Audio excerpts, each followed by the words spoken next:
right. Welcome back. We are back. It's good to be back. I'm going to say back a lot. This is Top Shelf Sport Podcast here at Northern Illinois University at the Northern Television Center. I am joined by our producers, Emmett, Kane, and I got my main man, Nicol here. How you doing? Oh, I'm doing fantastic. Ready to start the new semester with the new classes and all the homework and all the tests and all the quizzes and all that fun stuff. Oh, yeah. And all the things that go with it. I'm just gonna start off the show with not even sports related news. My car just decided to not live today and stop in the middle of the intersection between a White Castle and the DeKalb Park District. So that's how my first couple weeks are going. So yeah. Wait, the White Castle on 23? Yeah, the White Castle on 23. Ooh. I know, and then I had to go stop and get a chicken ring slider because I was just so mad at myself. So that's I don't know how you guys' weeks have been, but welcome to 2017. Yeah, I can't even say thanks Obama anymore. So just to start off the show, we are students here at NIU, so everything that we do it ourselves, and just happy to be along with students. We're going to be a bigger, better group. More podcasts, more shows, better content, and more of our fun voices. So please keep listening, check us out, but let's get this show on the road because I talk way too much. Way too much. Thank you, guys. Now, I think some football happened, and I think there's something big coming up in February. And let's just begin with the NFC Championship. Atlanta Falcons in the last game of the Georgia Dome. Goodbye, Georgia Dome. Hello, Mercedes. And hello, Mercedes. Yeah, Mercedes-Benz, right? Isn't that what it's called, Mercedes-Benz Superdome? Yeah, the Mercedes-Benz Superdome. That looks like at least according to Madden 17, that's what it's called. Yeah, it looks like a shrine. It's unbelievably cool. It's going to be insane. But wait, isn't there already a Mercedes-Benz Dome? No, you're thinking of the Superdome. Yeah, you're thinking of New Orleans Superdome. Yeah. It's not. I don't even know if they have a title or just called I think it's just called the Superdome. I think at one point it may have been sponsored by them. Okay. Maybe. I see. I guess they moved on to another Southern team, but yeah. A couple states over. They want it out of the bayou. Yeah. But congratulations, Atlanta. You're going to your second Super Bowl ever. And I think this just ensured Matty Ice's MVP. And ensure that the Falcons are for real. That offense just tore up the Green Bay defense. It was... Thank God. For us Bears fans, thank God. But, I mean, I don't think Aaron Rodgers would have had a better day even if his players weren't injured and had the flu. Because their defense was hot, meaning the Falcons. Vic Beasley and them boys were getting at him. The Dirty Bird was real. And they just did not look like they were ready for this game. They looked like they're all their momentum, all that 8-game winning streak, all that stuff was back in Dallas. They left it all there, and they didn't bring it to Georgia. So, I don't know. What do you think, Scott? What do you think about the Falcons or even the Packers defense? Who showed up? That what happened is exactly what I thought was going to happen, and that was a Falcons blowout. They have just been quietly a dominant team this year, and I say quietly because everybody talks about their offense. Nobody has been talking about their defense, and I think that's their. I mean, yes, they have the Julio Jones who just dominated with that turf toe. Oh yeah, exactly. He's been injured, and the dude still can't be stopped. Devontae Freeman, Tevin Coleman. Yeah, what's the tight end's name? Hooper, is that his name? What's the DeMarco, whatever his name is. Yeah. Oh, Patrick DeMarco. Patrick DeMarco, thank you. Their weapons on offense, are nobody's unaware of, but their defense stepped up, and I'm happy because A, I hate the Packers, I hate Aaron Rodgers, and B, the Falcons are the better team and the only team that could possibly beat the Patriots, which we can get into another time. Yeah, and here's the thing though about this. I'm just gonna bring up Green Bay just for the sake of they were the hot team. They were the team that this might be a destiny run. Like I said, no matter what illness they had, They weren't going to win that day. They weren't going to win. They had what's his name? Rukowski fumbled on the 10 or 11-yard line, and the Falcons picked it up. And then there was just the player I think defined the game and just exclamated how bad the Packers were was when Aaron Rodgers rolls out of the pocket. He's on his own 15. It's like early or later in the third quarter. Rolls out, throws a 70-yard bomb, and usually like, oh, somebody's gonna catch it. Way overthrown. Jordy Nelson's head couldn't even get adjusted and was picked off. That play would have been made in Dallas. That was like the Jared Cook toe tap. That all of their magic or whatever they had was gone. Mason Crosby missed that field goal in the first quarter. The Falcons went up 17-0 early. It was just bad. If you're a Packers fan, you do need a rebuild. You need something. You need pieces because Jordy Nelson isn't going to save you every game. Devontae Freeman, he was good for the playoffs a little bit, but he's not a solid number 2. Devontae Freeman. Or did I say Devontae Freeman? Yeah, he's on the Falcons. All right. Well, yeah. Congratulations to you. I mean Devontae Adams. Thank you for messing me up. Brain. But yeah, he's not a solid number 2. Randall Cobb, he's a good slot, but he's not a number 2 either. They need more receivers. You don't think Cobb's a number 2? I don't think Cobb's a number 2 at all. I think he's a good slot. He's a very good slot. So some people say Cobb's a number 1. Yeah, okay. Although Cobb's a number 1 because Aaron Rodgers is his quarterback. Yeah, and Aaron Rodgers made everybody look great. Geronimo Allison. Geronimo is the guy you got to watch out for coming in these next couple of years. I got a buddy who's a huge Packers fan and covers. I'm sorry. He's not a buddy. No, I'm just kidding. But he's very high on him, and he covers the Packers, so I semi-trust him. But, that's the guy I think you got to look out for. But other than him and Aaron Rodgers, who's, 34 now? Yeah. 34, 35? He's they got nothing. They got nothing on offense, and their defense is slow. The only the only thing about their defense, they all were all injured. Mm-hmm. Like, you're not going to win that game against probably one of the most prolific offenses in NFL history. So. Right.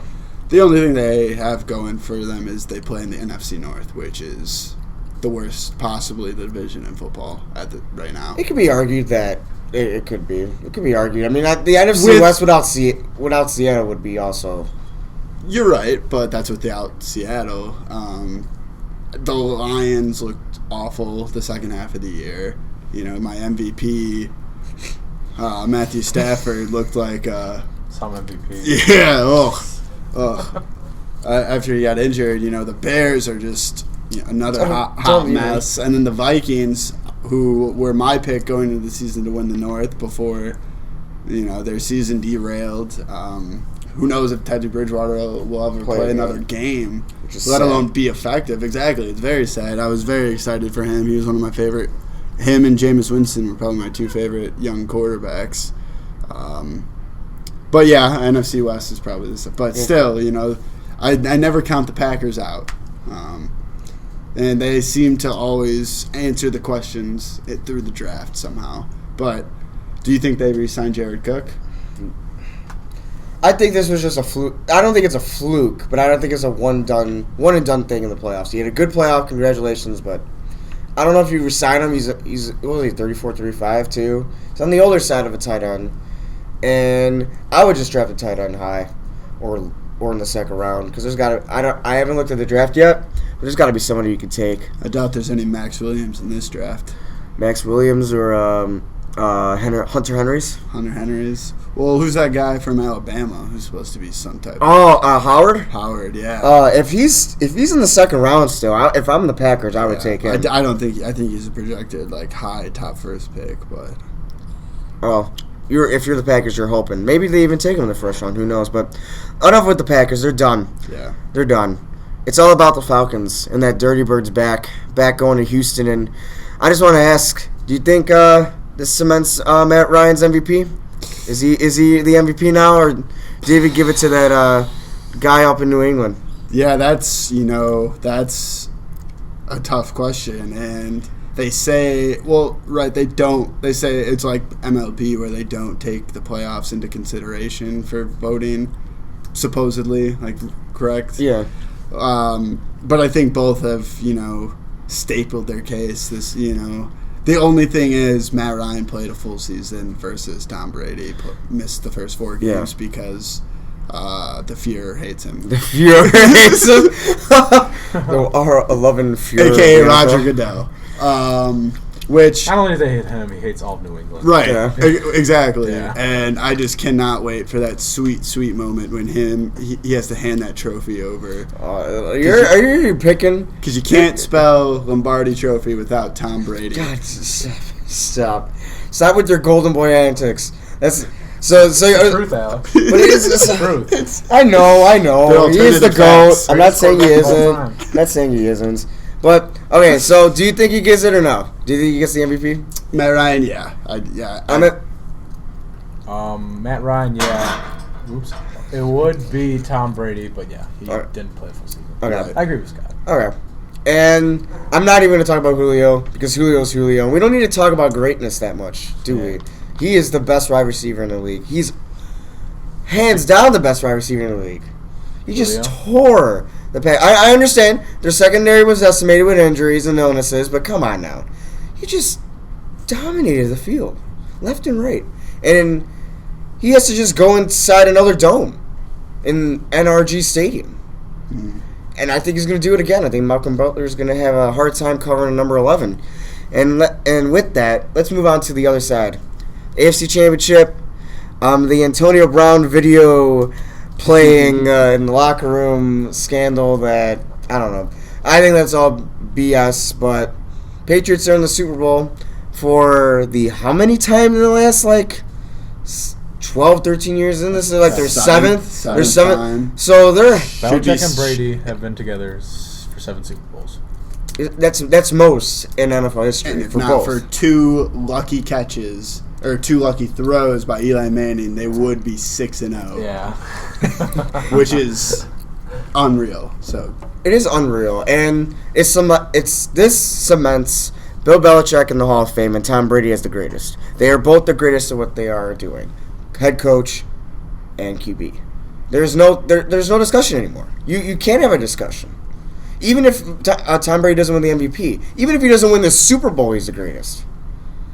yeah, I'm calling you. Even if he doesn't win this one, yeah. and doesn't get his 5th ring, which he would then be would have one full hand of rings. Depending on the person's hand. Yeah, I don't know which hand Giselle likes to hold hands with them, or I don't know what they do in their free time. But I'm just saying, you can't make a case for anybody anymore.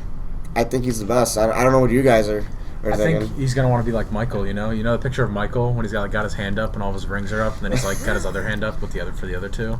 No, I think that's what he wants to do. I think he just wants to flick off Roger Goodell. I think this game is all about flicking off Roger Goodell. I think it's been all about Roger Goodell since the beginning of last season when the whole Deflategate thing happened. And he didn't get suspended last season, but you could tell all year last year he was on a mission to get to that stage and wasn't able to do it last season. But this year, I don't know, the man. It's unstoppable. It's unstoppable. 28 touchdowns, 2 interceptions.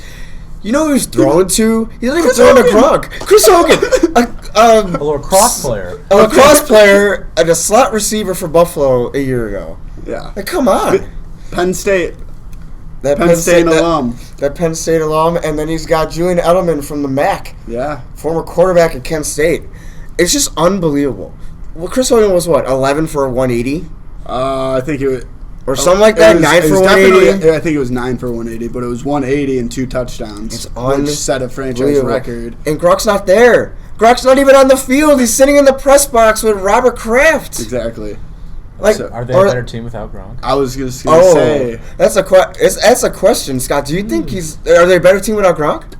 I was going to ask, is Gronk really that good? Or is it just the Brady effect? But I think... I think it doesn't. Time and time again, Tom Brady has shown it does not matter what type of weapons you throw out there. You give him a 40-year-old Deion Branch coming back in week 14 or whatever it was, the second round of the playoffs that one year when they won the Super Bowl, and he ends up scoring the game-winning touchdown or game-tying touchdown. Watch that happen with Malcolm Floyd. Exactly. Yeah. No, I predicted that. I said after they picked him Floyd? up, I said he is going to score the game-winning touchdown in the Super Bowl because that is what the Patriots do. And here's the thing with that. Every time the Patriots actually had a good wide receiving corps, they've lost the Super Bowl. Yeah. Think about that. Randy Moss in the perfect season, Wes gone from Welker. Eli Manning. Wes Welker dropped that ball in Indy. Like, when they've had a good wide receiving core, they have failed. But when they have average Joes on the field, no problem. And I think that's partially because they don't know who to cover. You just, like you said, have average Joes running around, and you got this gunslinger who just puts it wherever the ball needs to be every single time. At one point last game, they showed the graphic for his stats, and he was 30 for 39, 375 yards, and 3 touchdowns, no picks. Like, are you kidding me? In the AFC Championship game? Like, who puts up numbers like that at 39 years old? Like, look at Tom Brady does. Look at what happened last year. We had a 39-year-old in the Super Bowl, and he could barely get the ball past the And he line of still won the scrimmage. Super Bowl because Von Miller happened. But Oh yeah, Peyton Manning won the Super Bowl. he Peyton Manning. has 2 rings. Hey, Yeah, he they won. held that Lombardi trophy. They won. But Him and his neck won the Super Bowl. that neck was so proud. But here's the thing: is this probably the most underrated defense in the league? The Patriots. Patriots, yeah. Because nobody talks about them, yet they have the number 1 scoring defense. Yeah, and that's another thing that I've been, people ask me who, towards the beginning of the playoffs, if I thought the Patriots could be beat, and simply said no, definitely not in the AFC. The only team I thought had a remote shot was Kansas City, and that's because they have the defense to possibly stop them, and obviously they lost because they couldn't stop their field goal or Pittsburgh's field goal kicker. But it kind of has to be, and again, that's partially because offense is sexy. People don't like to talk about the defensive side because the same could be said for the Falcons. I don't know which defense I like more. Falcons are a little more aggressive, where the Patriots are just kind of the Patriots. They just play each individual role to what they need to, and they expect perfection from each player. Tom Brady and Bill Belichick expect perfection, and there's been a few blogs that I've read or like articles that I've read where like it'll be like a Tom Brady insert and like a guy will speak up about his first day. I forget who it was. Dante Stallworth, I believe it was. Dante Stallworth. Yeah, there's another wide receiver, and he was saying that on his first day in practice or in the film room, Belichick immediately chewed Tom Brady out, just immediately went after him, and partially to send a message and partially to show that Tom like takes that, like he expects this type of, because that's the Patriot way. They just basically, if you're, like Popovich said, if your superstar can fall in line and take a chewing out from the coach, then the rest of the team will fall in line. And I've heard, last point about the Patriots before I go to the Steelers, I forgot the player's name, but or coach's name, they did an interview and they were talking to Tom Brady. He was giving like speech to the Patriots. Josh McDaniels? No, it wasn't Josh McDaniels. It was it wasn't Herm Edwards. Oh, I forget who it was, but he was giving a speech to the Patriots, a motivational speech. Oh, it was Doc Rivers. And he goes to give in 2008, and he gave a motivational speech to the Patriots, and Tom Brady is sitting, writing notes. He's taking notes from Doc Rivers. He's not just going in with like, oh, I'm just gonna listen to him. He's taking notes from Doc Rivers. Who does that? And he's a superstar. When your quarterback is taking notes and wanting to prepare to the best of his abilities, that's unbelievable.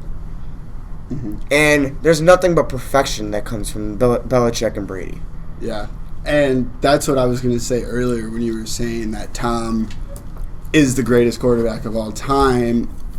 that's kind of a tricky question because there's so many variables that go into it. Yes, I don't think he's the most athletic quarterback or versatile quarterback or the quarterback with the best arm of all time, but I think he's the hardest working quarterback, the most dedicated to his craft, and time and time again you hear it. He, like you just said, he is a perfectionist, and he wants to perfect a position that can't be perfected, and he's, especially this year, trying his hardest to do just that. Yeah.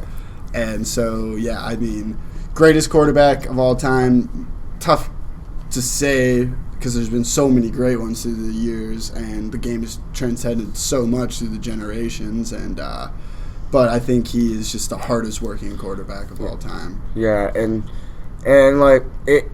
I mean, if he wins the fifth, I think it's cemented. In my opinion, I think it's cemented. Yeah. But either way, I also just think he is the GOAT. Mm-hmm. But let's move on a little bit to the Steelers. I think we all thought the Steelers were going to get here at this point, and maybe to the Super Bowl just because it's Pittsburgh and the Killer Bees, but they didn't show up. Le'Veon Bell with a groin injury. Only had 20 yards. Antonio Brown had a lackadaisical day and only like 66 yards.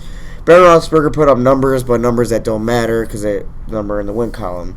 So, here's where I'm going to end this segment. If you didn't hear today, there is a big thing on Ben Roethlisberger. He said he's thinking about retirement. He's contemplating it. Mm-hmm. End of an era. Huh? End of an era. So do you think that Ben Roethlisberger could retire? It's a fluke. It's a fluke? That's what I think. I mean, I think he's trying to hold the organization hostage. Not hostage, but saying like, all right, we need to improve the talent around me. I can't keep. They have the sexy positions filled with offensive weapons. You have Antonio Brown, you have Le'Veon Bell, you have Ben Roethlisberger, Marcus Wheaton, Sammy Coates, Martavis Bryant. Martavis Bryant. He's gonna come if back. he could ever stop smoking weed. Stay off the weed. Right? Come on, man. You're making millions of dollars. Big Ben's getting injured a lot too. That's what I'm saying is, his offensive line is crap. Mm-hmm. The defense is old and deteriorating. Like, they're not getting any better. They're getting worse. They need help in the secondary. They're a little better than the Packers, but not much as far as age declining. But they do have Le'Veon Bell and Antonio Brown, arguably the best at their position, their respective position. Antonio I would put second behind Julio, but I think he's just trying to put a little fire under the owner's butt to make some moves this offseason to get a team around him. Otherwise, because he's been injured so much, he wants to live after football, I would think. Yeah. Maybe not. That's a different discussion for another day of the safety of football. But, yeah, I don't know. They need a lot of help in that secondary because they need a lot of help. They just need a lot of help. Well, they also faced Tom Brady. So Alex Smith, Matt Moore, apples and oranges. Alex Smith's good. He's not Tom Brady. Yeah, but he's pretty good. He's not even top. Okay. That's a different discussion. That's a way different discussion. We're not going to talk about QB rankings, but yep, we got Super Bowl 51 in Houston all set up. We got your Atlanta Falcons of the NFC and the New England Patriots of the AFC. So I'm not even going to, get sponsorships and try to promote the Super Bowl because everybody's going to be watching it anyway. Can you even say that word? Are you going to get sued for saying that word? Sponsorship? Super Bowl? Super Bowl. Yeah, you have to say the big game. The big game. Am I going to... Wait... Are we going to get sued? There's no way. The NFL's not going to sue me for not saying the big game. You have to say the big game. Yeah. The big game, the big game, the big game. All right, so when we come back from break, we're going to be talking about the NBA All-Star Game because the starter lineups just came out. We're going to talk about who got snubbed and who are our reserves when Top Shelf Podcast returns. Scoreboard update for NIU Athletics. Men's basketball falls to Kent State tonight 73-66. They're on a 2-game losing streak. They are currently second in the West Division of the MAC. Women's basketball defeated Miami, Ohio 76-89 on January 21st. They face Kent State tomorrow night, Wednesday night, at the Convocation Center. And NIU men's wrestling lost to U of I on January 22nd. They face Kent State on January 27th.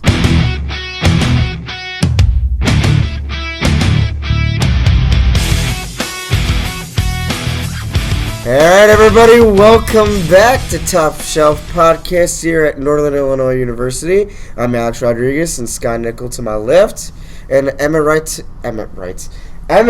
Kane to my right, because I can't speak, and it's 11 p.m. at night. All right. The night is young. The night is young. It's young.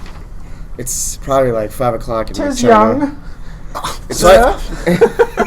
like Tis young, good sir. It's young. It is young. I don't know. I was trying to find a Sean Connery accent and trying to do English. Sean Connery. So, yes. All right. Anyways, I'm gonna move on. That could be another segment. We could do accent off. Accent off. Impression off. We could do that. In the comments, if you want to do an accent off, let us know, and it's gonna be fun and terrible. Let us know which accents you would like to hear. And which ones you don't want to hear, and we'll do them anyways. All right. So, second topic of the night: the NBA All-Star Team. The starters were named, folks. And there was a big snub on the western side. But let's go to the east side because we're from Chicago, man. And we got props here because Jimmy Butler's on that team. He's on that starting team. Oh, that feels so good. Along with Kyrie Irving, DeMar DeRozan, LeBron James, and Giannis Antetokounmpo. Yeah, I said it right. Said it 5 times fast. Antetokounmpo. Suck it. All right, so the Greek freak. He is a freak. He's a superstar in the making. And on the west side, this is where it gets dicey. Stephen Curry, James Harden, Kevin Durant, Kawhi Leonard, and Anthony Davis. That big name. You know what? I'm not even gonna say it. Scott and Emmett. Who am I missing from that starting lineup? Nobody. Michael Jordan. Oh, nobody. Hold on. You're telling me right now Russell Westbrook should not be on that starting lineup? The averaging triple-double has 22, 23 triple-doubles? You forget he's averaging a quadruple-double. Don't say the turnover, that doesn't count. How could you say that doesn't count? His team Turnover, man. If you're averaging more than 10 turnovers a game, come on. I don't care what kind of stat you're putting up. If you're not, yeah. I mean, okay, maybe a starter, I guess, but him or Stephen Curry, the fans like Steph more. You know, he doesn't run his mouth. And I heard, like, he should be on the starting team because his stats are overinflated because there's nobody else on his team. I'm sorry. Does that matter? Yeah. Does that really matter for starting an all-star team? If he is averaging a triple-double, I'm sure he should be starting. And regardless of who he has... the record, too. Okay, Okay, so why is Anthony Davis a starter? No, yeah. He's good. Okay, yeah, but I could say his stats are overinflated because he's arguably the best player on a really bad team. Fans like his eyebrows. His eyebrow. His eyebrow. Yeah. Good correction. Yeah. So, and that Chicago connection, you can never forget that. But I'm just saying, if you're going to talk about overflating, you have to talk about Boogie. You got to talk about Anthony. You got to talk about Joel Embiid. You got to talk about these players that are overflating their stats and getting on the starting roster. And Russell Westbrook's averaging a triple-double when he's not even there. I'm just saying. I am not going to go with the overinflated because, you know, like you said, All-Star Game's an All-Star Game. It's not the MVP. You know, that's a totally different story. But, you know, I think it just came down to, like I said, another guy who's averaging pretty close to a triple-double in James Harden, and who's probably going to be the MVP. And then Stephen Curry, who just is much more beloved by the fans. You know, had this been a coach's or player's choice, I think it would have gone to Westbrook. And it's not like he's not going to see playing time. It's not that big of a deal. And he's going to make the team. Yeah. He's going to make a team in some sort of fashion. I just think he should have been a starter. Yeah. I don't know. Definitely. But yeah. What do you guys think? Anybody else that surprised you, or are you happy with these rosters? Or yeah, I wouldn't say surprised, but happy to see Giannis Antetokounmpo on the starting lineup. He is in a very small market in Milwaukee, so I didn't know if he would get the fan votes to get him there. but very much deserved to be in that lineup. Jimmy Butler, I'm hit or miss on, but he's great. In a Bulls uniform, he's great at defense. He's just not what I want to see in an All-Star game. I mean, you could also say, when my overflated stat point, Jimmy Butler is overflating his stats. Yeah. Because the Bulls are just mediocre. Right. I just think the East lacks in guards. But if the Bulls get Chris Bosh, Hey, you know, Stop. Perfect. Stop You know? it. We don't need somebody who has blood clots to endanger his life here in Chicago. No, I'm not gonna make that joke. I was gonna make a bad joke. No jokes. well, he can. He'll help us out. You know, he'll just be like the old player that's always rotting on the bench at the Bulls. Just go back to He'll be Toronto. Carlos Boozer 2.0. Yeah, Just Carlos go- Boozer. Stop. Yeah. Way better than Carlos Boozer. Way better than Carlos Boozer. At least Chris Bosh tries on defense. Sometimes. Yeah, sometimes. Yes, Well, yeah, he's a Raptor, you know. That's what I'm saying. Go He's back like to a Toronto. dinosaur.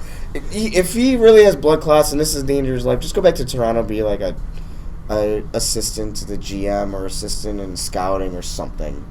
That's where he got his career started. I don't know. I just don't. It's not that I don't want to see him in a Bulls uniform. It's just like I don't want his life to be in danger. I'm all for saving Chris Bosh. Like I'll have a poster say "Save Chris Bosh," but Like Save Ferris. yeah, save Ferris, save Chris Bosh. So like I don't know. But that's so sad. I'm very happy for Giannis. I'm happy for Jimmy.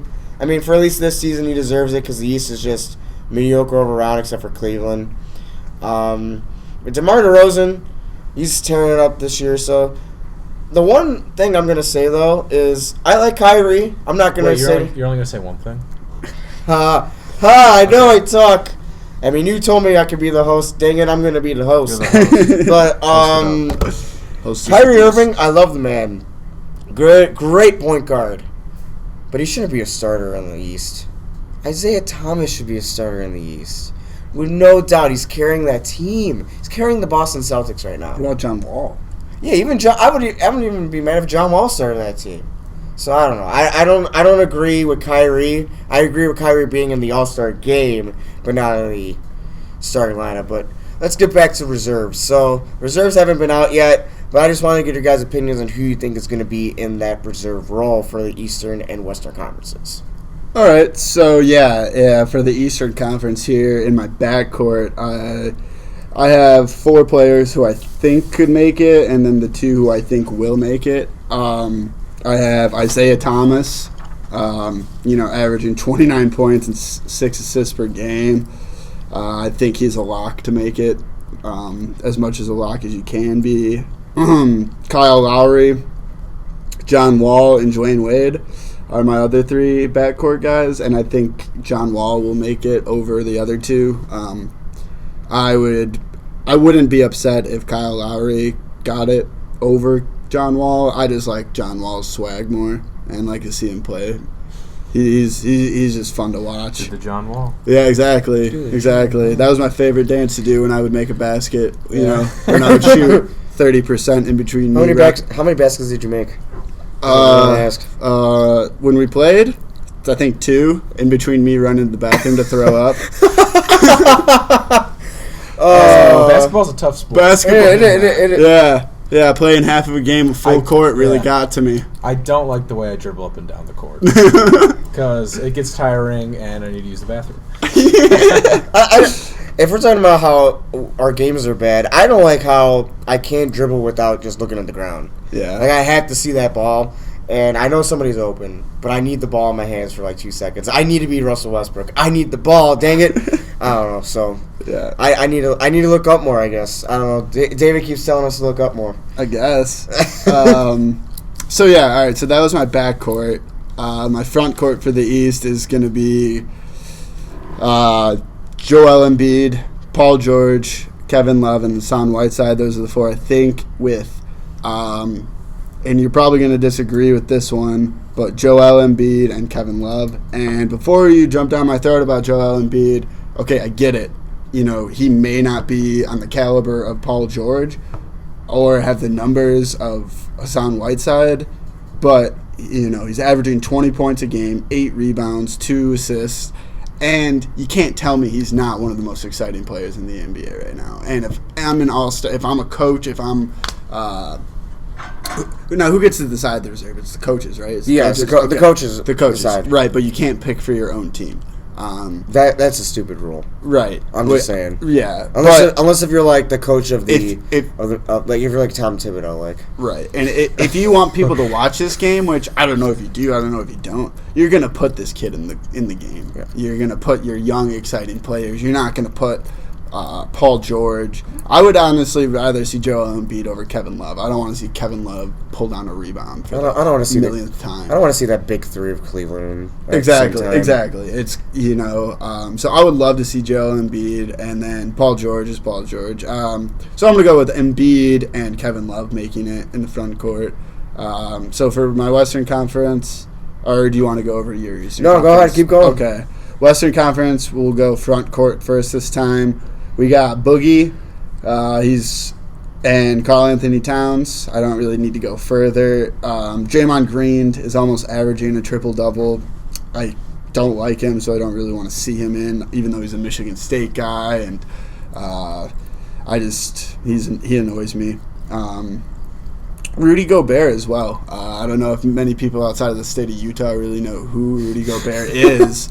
Especially before this season, but he's averaging 13 points and 13 boards. Again, I would definitely go Cousins and Towns because they're exciting. Both are averaging a double-double.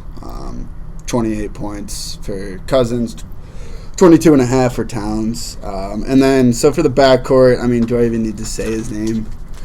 Say it. Okay. Say it for my excitement, but for my fantasy team. Say it. Russell Westbrook. Obviously, he's going to make it. If he doesn't, biggest snub from the All-Star game ever, which would all be awesome for some content. For us media people. Damian Lillard. And then as an upset, I'm going to, if you want to call it that, I'm going Gordon Hayward over Klay Thompson. I like Gordon. I don't, like you, don't want to see the big three of Cleveland. I do not want to have it be a Cleveland versus Warriors All-Star game. I mean, might as well just play the finals, right? Right. Yeah, there you go. Exactly. And then put Zaza in. And I mean, I think Gordon Hayward is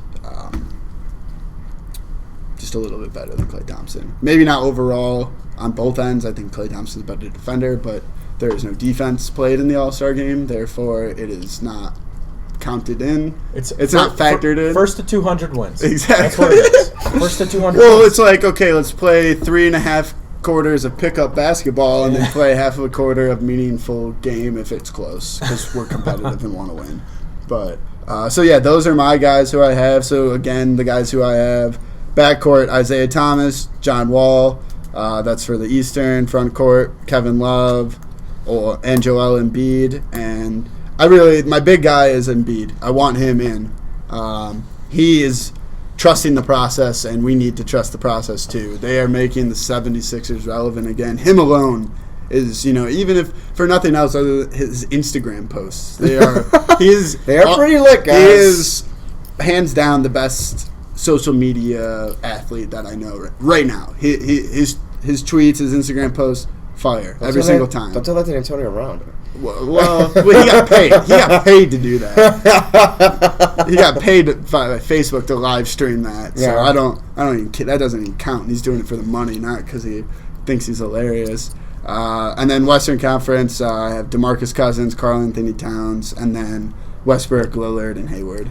All right. I'm gonna go with my front court first and foremost in the East.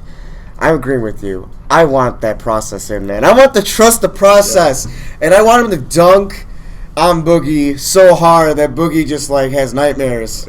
Man, I just love Joel Embiid's game.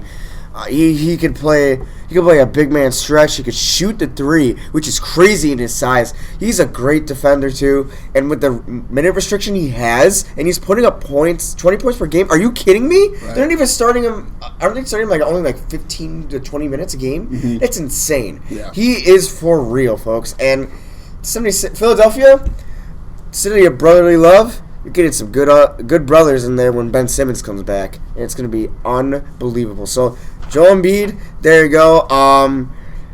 You know who I want to see as well on the front court? I'd say Kevin Love. I don't want to see that Cleveland Golden State matchup, but he's having a good season. He's averaging 20 points and almost 11 boards. So it'd be his first All-Star game as a Cav too, which surprises me. Yeah, and honestly, he's having a surprise year because nobody's going to talk about him because he's the last of the big three. So whatever, I'll put him in because I just think the rest of the East is just eh.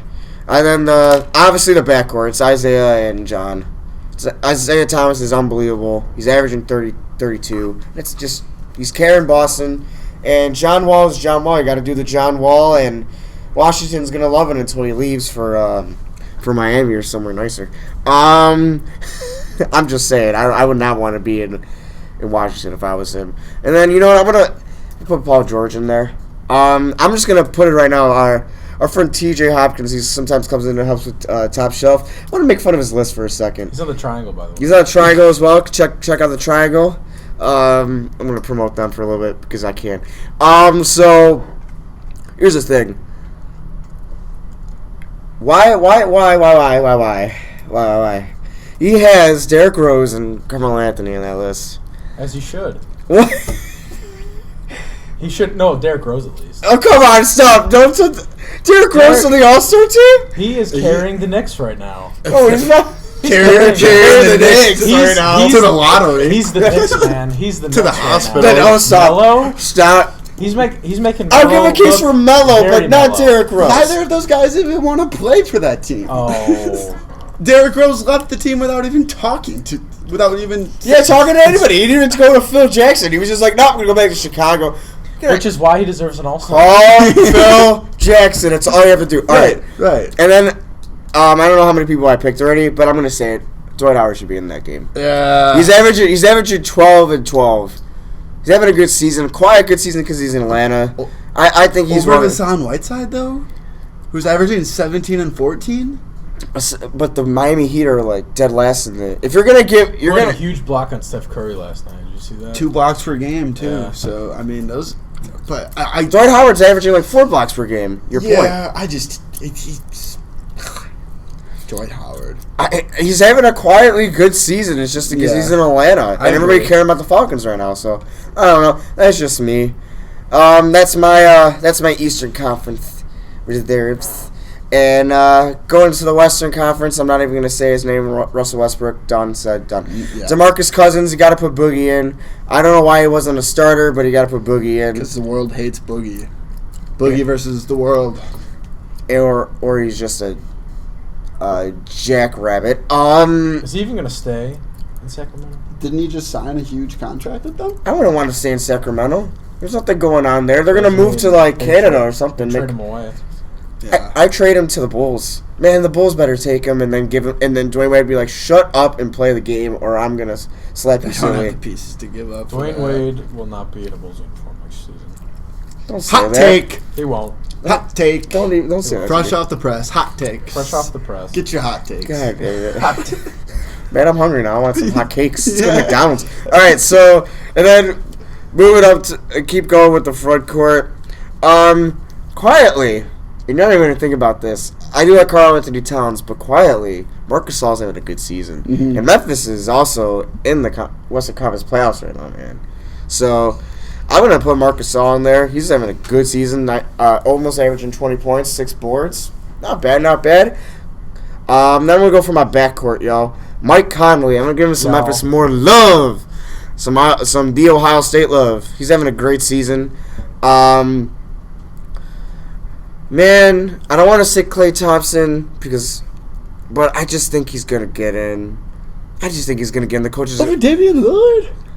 I mean, Damian Lillard's I think gonna make it too, but I just think Klay Thompson. Well, you can't have Mike Conley and Damian Lillard. No.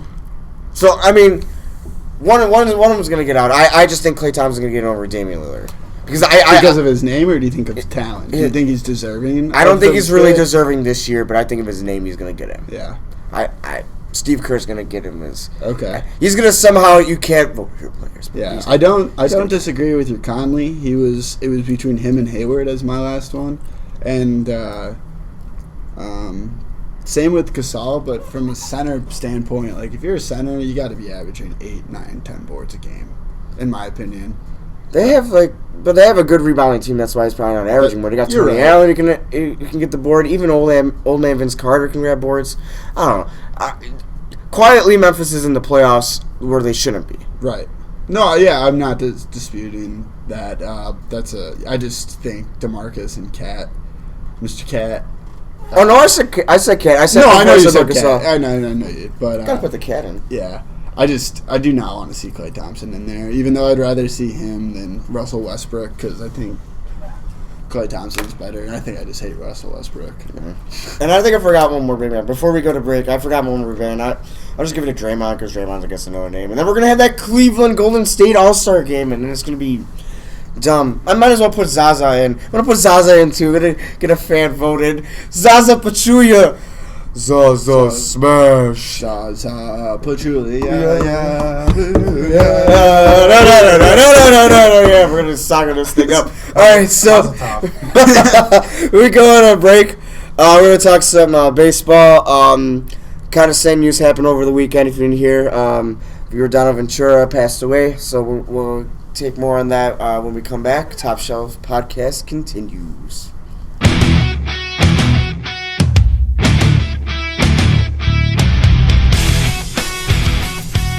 All right, welcome back to Top Shelf Podcast.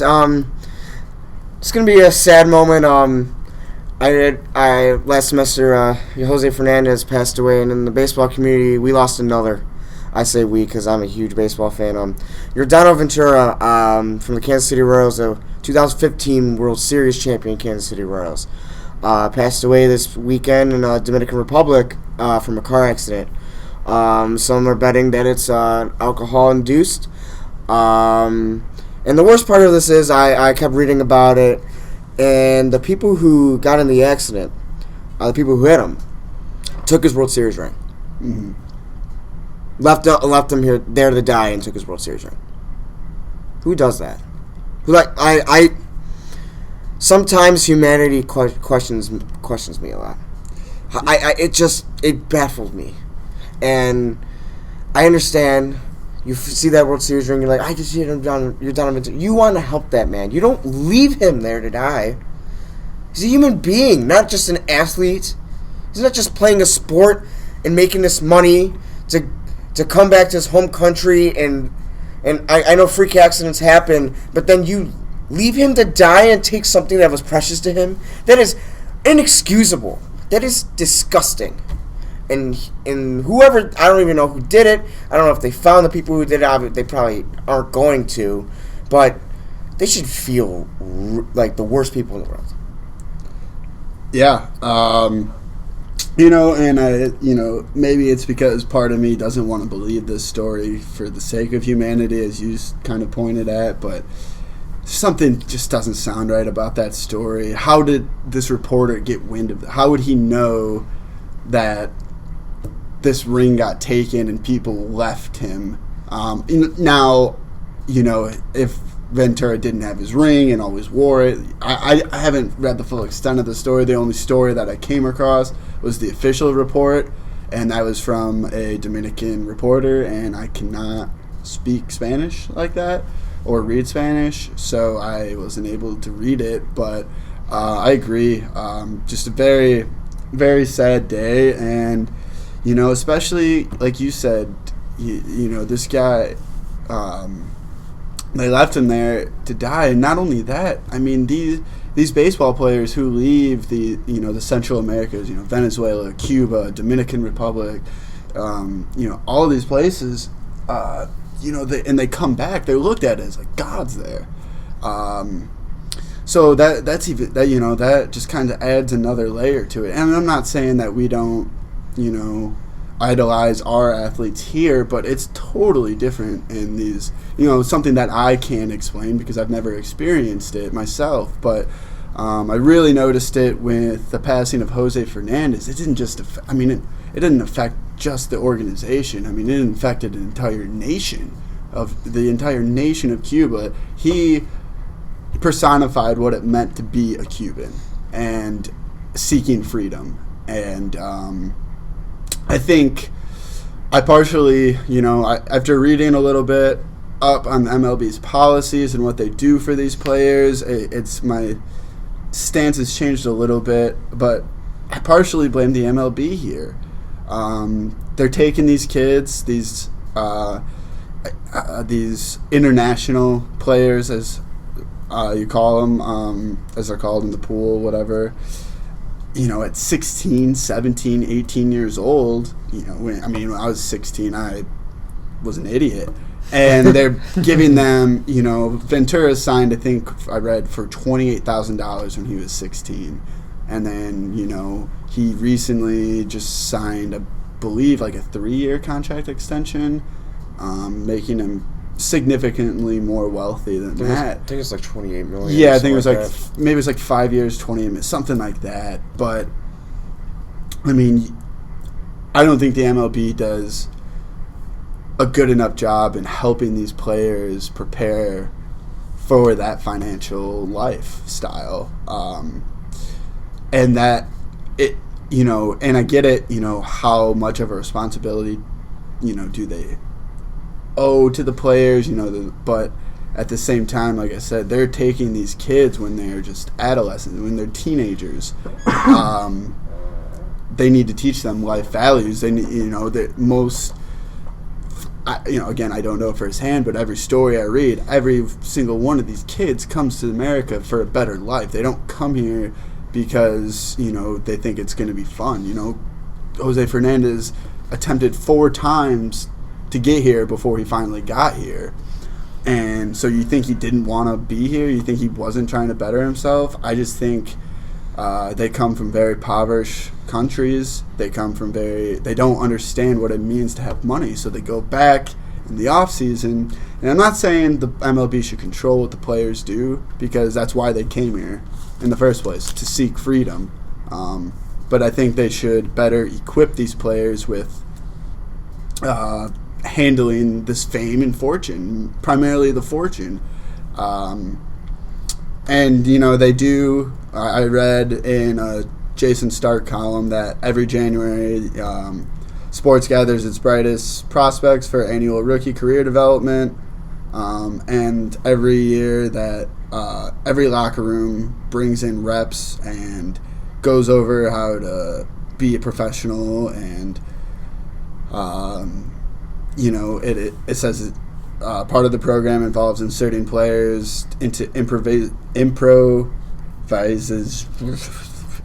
totally butchered that word. Improvisational skills directed with brilliantly realistic humor by the Second City training program. And then, the Marlins owner was saying that, yes, every person in that locker room last year was affected by it, and it will change their life by the Jose Fernandez tragedy, and it will change their life forever. But they have 7 new players plus any prospects or whatever they call up that weren't a part of the team last year, and so they're going through the training again. And the column also mentioned, with what happened with Oscar Taveras, and the unfortunate irony is, the next baseball game that was played after the Oscar Taveras was pitched, Game 6 of the World Series pitched by Yordano Ventura, and he dedicated that game to Taveras. And did he write his name on his hat? He did, yeah. He did. And then on the mound as well. And he pitched a heck of a game. 7 shutout innings through, I think I've read, 64 pitches above 95. And so, that's, terrible situation. Not only him, but what was the other gentleman's name? Andy Marte. Yeah. Same, separate accident, same country, I believe, the Dominican.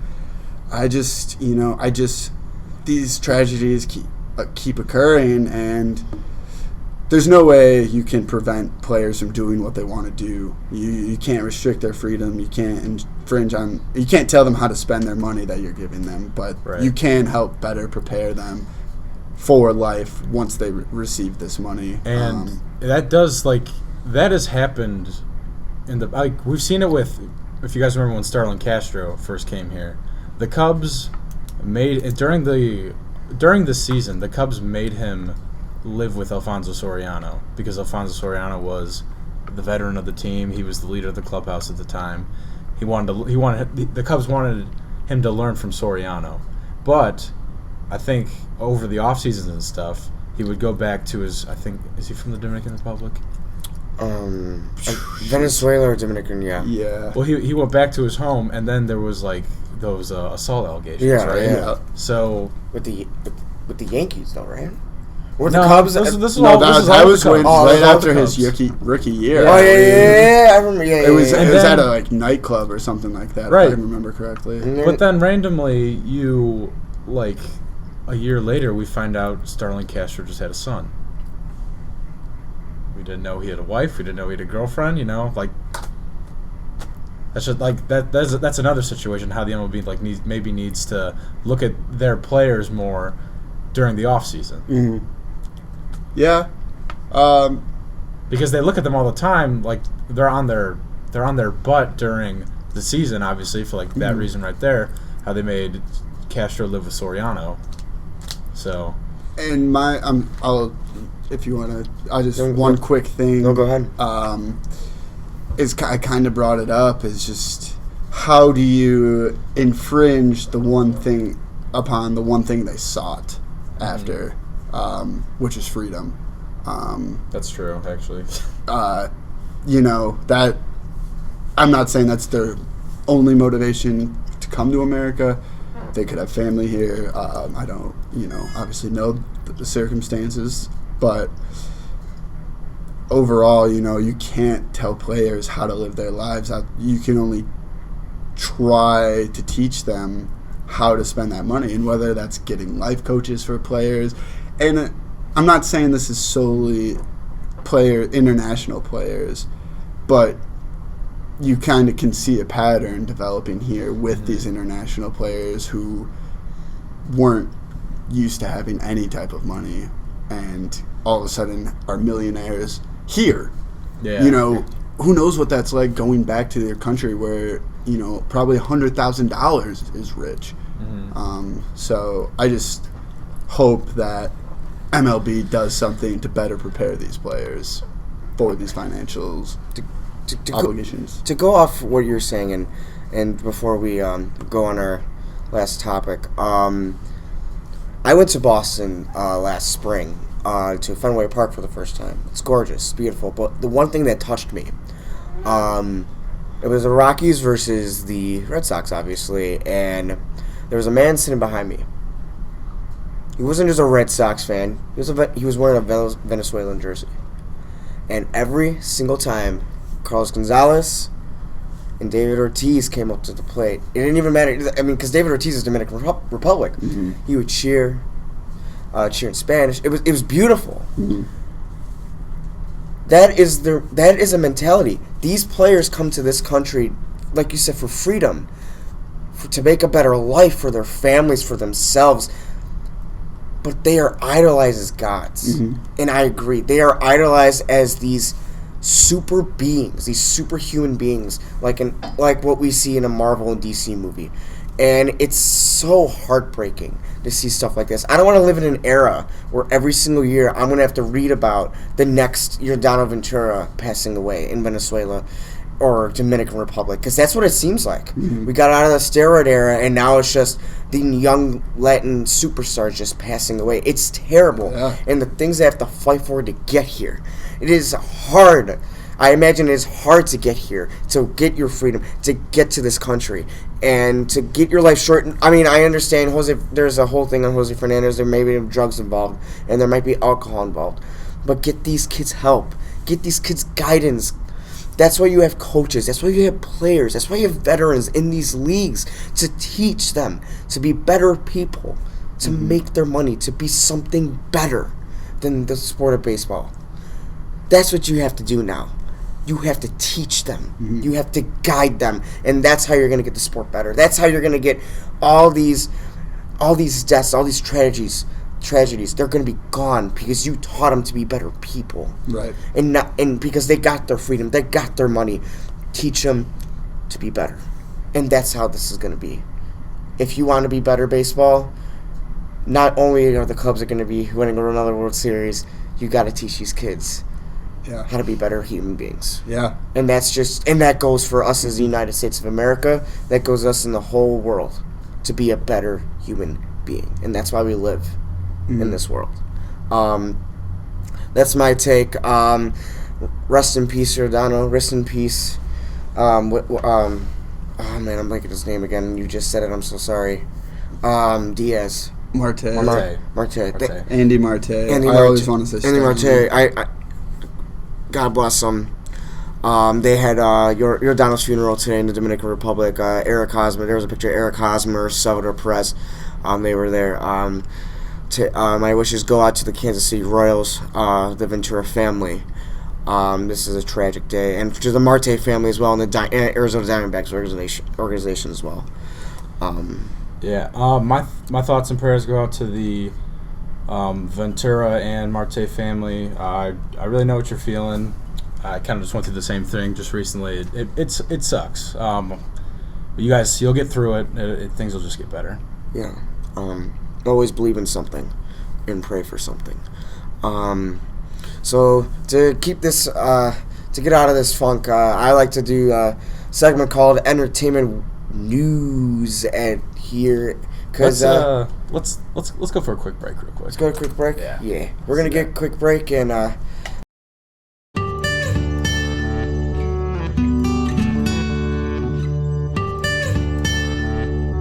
All right, welcome back to Top Shelf Sports here, Top Shelf Podcast, Sports Podcast.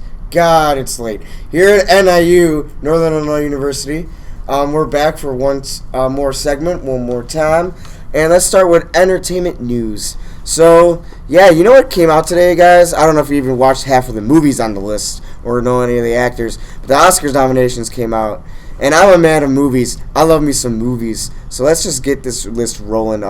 Got some best pictures. I don't know if you know half of the names, but I'm going to read them off. Arrival, Fences, Hacksaw Ridge. For what? What are the... best picture. These are best pictures. My bad. La La Land.